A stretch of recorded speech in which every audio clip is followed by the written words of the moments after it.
Hello friends, तो इस video में देखने वाले हैं जो आपकी त्रैमासिक परीक्षा होने वाली है उसके लिए कक्षा 12वीं रसायन विज्ञान यानी केमिस्ट्री की ऐसे मोस्ट इम्पोर्टेंट क्वेश्चन देखने वाले हैं जो आपकी त्रैमासिक परीक्षा के लिए इम्पोर्टेंट होंगे। ठीक है, और इससे पहले हमने जो फिजिक्स के इम्पोर्टेंट क्वेश्चन की वीडियो बना दी है। अगर आपने फिजिक्स के इम्पोर्टेंट क्वेश्चन नहीं देखे तो आप देख सकते हो, चैनल पर आपको मिल जाएंगे। अब चलते हैं, वीडियो को स्टार्ट करते हैं। और आपको बता दें कि अगर आप हमारे चैनल से तैयारी करते हो त्रैमासिक परीक्षा के साथ साथ आपके लिए ये क्वेश्चन आपके लिए बोर्ड एग्जाम तक भी काम आएंगे, इसलिए हम जो बता रहे हैं उनको अच्छे से आप नोट कर सकते हैं या फिर आप नोट्स वगैरह में टिक कर सकते हो। ठीक है, तो अब देख लेते हैं यहाँ पर।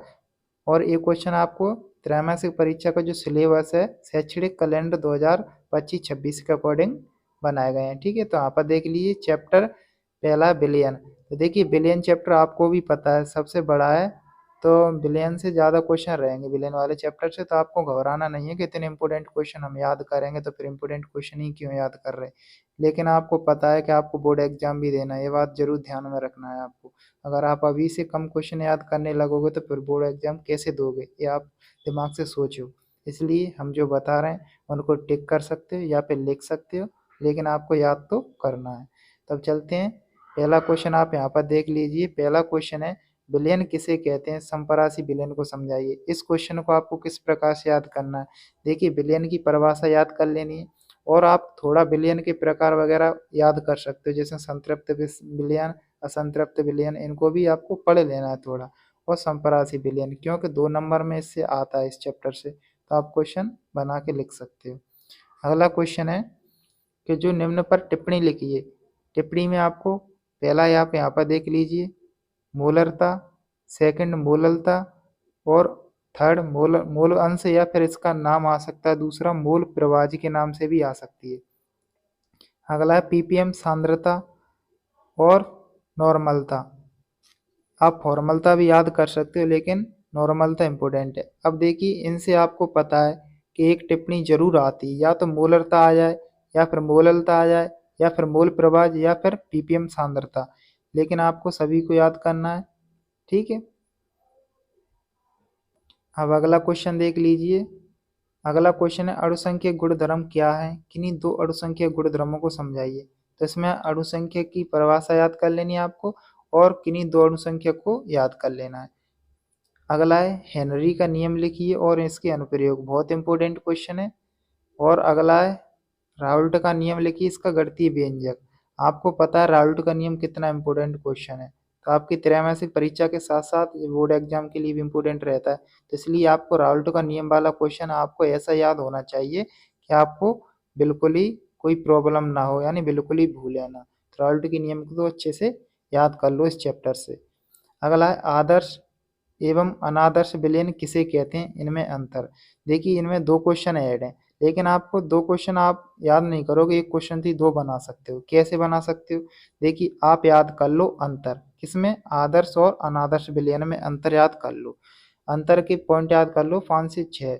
जैसे ही आप अंतर याद कर लोगे, अगर क्वेश्चन आता है आदर्श विलयन किसे कहते हैं, तो आपको आदर्श वाले जो पॉइंट है ना अंतर के, उनको आपको लिख देना है, आपको नंबर मिल जाएगा। लेकिन आपको लिखना सही से है। ठीक है, इसी प्रकार से अंतर से आप क्वेश्चन बना सकते हैं। अगला क्वेश्चन है धनात्मक विचलन एवं ऋणात्मक विचलन में अंतर लिखिए। तो ये अंतर आपको याद कर लेना है। आपको पता है विलयन वाले चैप्टर में 3 इंपॉर्टेंट अंतर हैं, जैसे पहला होगा आदर्श अनादर्श विलयन, और अगला है धनात्मक ऋणात्मक विचलन, और एक और है इसे आप यहाँ पर देख सकते हो मोलरता और मोललता में, लेकिन ये इतना इंपॉर्टेंट नहीं है।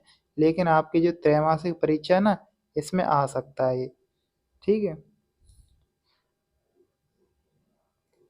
अब अगला देखिए इस चैप्टर से कि उस विलयन की मोलरता की गणना कीजिए जिसमें 5 ग्राम NaOH 450 ml विलयन में घुला हुआ है। इम्पोर्टेंट है, देखिए न्यूमेरिकल क्वेश्चन आता है, आपको पता है विलयन वाले चैप्टर से, तो आपको न्यूमेरिकल क्वेश्चन कर लेना है जिसमें मोलरता, मोललता, मोल प्रवाह वगैरह।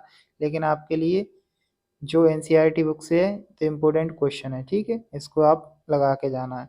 तो इतने क्वेश्चन तो आपको इस बिल लेने वाले चैप्टर से जरूर कर लेना है, इनसे कोई क्वेश्चन छोड़ना नहीं है। इसके बाद अगर आपको इतने क्वेश्चन याद हो जाते हैं तो आप और भी कर सकते हो, क्योंकि आपको बोर्ड एग्जाम की तैयारी करनी है ना, तो आप और भी याद कर सकते हो। और देखिए यहाँ से थोड़ा अतिरिक्त में देख लीजिए, जैसे हिमांक अवनमन हो गया, क्वथनांक उन्नयन, स्थिरोपाधि जो मिश्रण है और अर्धपारगम झिल्ली, इनको आप देख सकते हो थोड़ा, ठीक है, जल्दी जल्दी देख लेना है। अगला देखिए यहाँ पर, अब अगला चैप्टर है, चैप्टर का नाम है, आप यहाँ पर देखिए वैद्युत रसायन वाला चैप्टर है ना, उससे क्वेश्चन देख लीजिए। देखिए इससे ज़्यादा क्वेश्चन नहीं है, लेकिन इससे भी क्वेश्चन आता है पेपर में, तो इसमें देखिए इंपोर्टेंट देख लीजिए। पहले संक्षारण किसे कहते हैं, कारण और बचाव के उपाय, ठीक है, तो संक्षारण वाला क्वेश्चन आपको याद कर लेना। अगला है आपका क्वेश्चन विद्युत रासायनिक सेल, जिसे गैल्वेनिक सेल, वोल्टी सेल या फिर डैनियल सेल, किसी के भी नाम से आ जाए, क्योंकि अगर सेल से क्वेश्चन आता है तो इम्पोर्टेंट इसे कर लेना है। एक है मानव हाइड्रोजन इलेक्ट्रॉन और शुष्क सेल, एक क्वेश्चन सेल से है, ठीक है, 3 क्वेश्चन इसमें हो गए हैं, तो सेल से क्वेश्चन है। लेकिन आप पहले इन, अगर आप याद नहीं कर पाते हो किसी कारणवश, तो पहले आपको कौन कौन से करने हैं। देखिए पहला क्वेश्चन आपको याद करना है कोलरास का नियम, आपको पता है बहुत इंपॉर्टेंट है कोलरास का नियम, ठीक है, तो पहले आपको इसे याद कर लेना है। फिर सेकंड नंबर पे आपको कर लेना है फैराडे के नियम, फैराडे के जो विद्युत अपघट्य के नियम है उनको याद कर लेना है।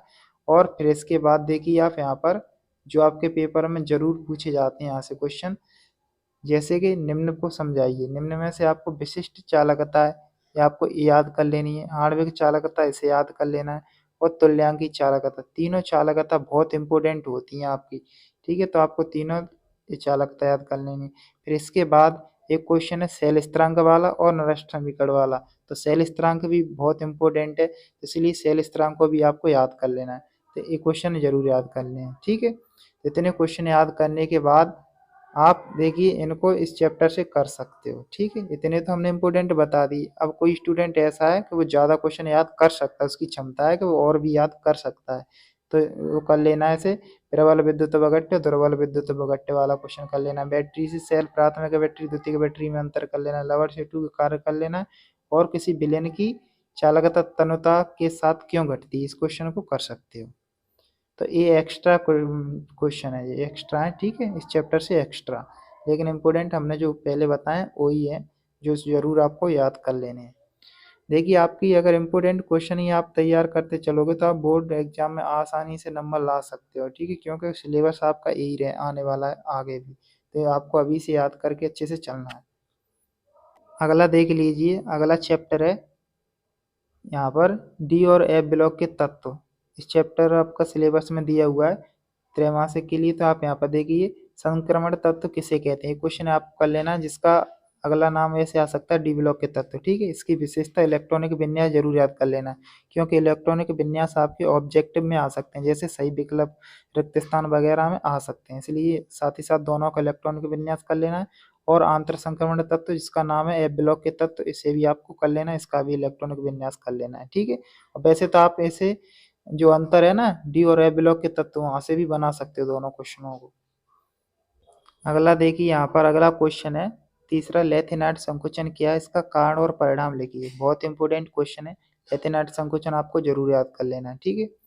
अगला क्वेश्चन है यहाँ पर लेथेनाइट और एक्टिनाइट में अंतर लिखिए, बहुत इंपॉर्टेंट है, इस चैप्टर से अंतर दो बहुत ही इंपॉर्टेंट है, दोनों दोनों, एक यहाँ पर देखिए डी ब्लॉक और एफ ब्लॉक, तो ये दो अंतर हो गए, लेथेनाइट वाला और डी और एफ ब्लॉक वाला, ठीक है, दोनों अंतर आपको इस चैप्टर से कर लेना है, ठीक है। अब इतने क्वेश्चन आप याद करने के बाद इस चैप्टर से तीन ही बहुत इंपॉर्टेंट है, तीन के अलावा देखिए यहाँ पर ये क्वेश्चन आपको, एक क्वेश्चन है यहाँ पर जो कारण वाला आ जाता है, तो आपको कारण वाले भी क्वेश्चन याद कर लेने। कारण वाले में देखिए आप यहाँ पर पहले क्वेश्चन देख सकते हो, संक्रमण तत्व अनुचुंबकीय क्यों होते हैं। अगला अगला यहाँ पर संक्रमण तत्व आयन रंगीन क्यों बनाते हैं, इसमें Cu+ और Cu2 आयंस क्वेश्चन आ सकता था वाला। यहाँ पर देखिए संक्रमण तत्व अच्छे उत्प्रेरक क्यों होते हैं। अगला है Zn+ यानी केवल +2 ऑक्सीकरण अवस्था दर्शाता है क्यों। ठीक है, तो इन क्वेश्चनों को देख लेना है आपको अच्छे से, क्योंकि कारण वाला क्वेश्चन आता है तो इनमें से आ सकता है। अब इस चैप्टर से अगर करना चाहते हो तो यहाँ पर देखिए पोटेशियम डाइक्रोमेट और पोटेशियम पर मैंगनेट, इन क्वेश्चनों को कर सकते हो, लेकिन आपको पहले अगर ऊपर वाले याद हैं तो आप बना सकते हो अच्छे से, इन्हीं से क्वेश्चन मिल जाएगा। तो इस वीडियो में हमने देख लिया विलयन वाले चैप्टर देख लिया है, वैद्युत रसायन वाला देख लिया है, डी और एफ ब्लॉक के तत्व वाला देख लिया है। तो इस वीडियो में हमने 3 चैप्टर कंप्लीट करा दिए हैं और इसके बाद आपको चैनल पर देख लेना है वीडियो का, इसी का पार्ट 2 मिल जाएगा, इसी वीडियो का पार्ट 2, जिसमें उपसंयोजी यौगिक और जैव अणु वाले क्वेश्चन आपको इम्पोर्टेंट मिल जाएंगे। ठीक है, आपको इस वीडियो से पार्ट 2 को जरूर देख लेना है, जिससे आपके केमिस्ट्री के कंप्लीट हो जाएं, जो त्रैमासिक परीक्षा का सिलेबस है वो कंप्लीट हो जाए इम्पोर्टेंट क्वेश्चन के साथ। और आपको पता है, अगर आप हमारे चैनल से जुड़ते हो तो आपको त्रैमासिक परीक्षा के साथ साथ जो अर्धवार्षिक परीक्षा और बोर्ड एग्जाम, उसके लिए भी आप अच्छे से सिलेबस कवर कर सकते हो इम्पोर्टेंट क्वेश्चन के साथ साथ ही।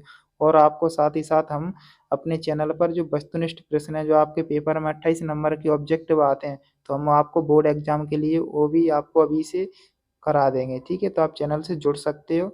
और उम्मीद करते हैं आपको ये वीडियो अच्छा लगा होगा, और वीडियो अच्छा लगा है तो वीडियो को लाइक कर सकते हो और अपने फ्रेंड्स के साथ शेयर कर सकते हो।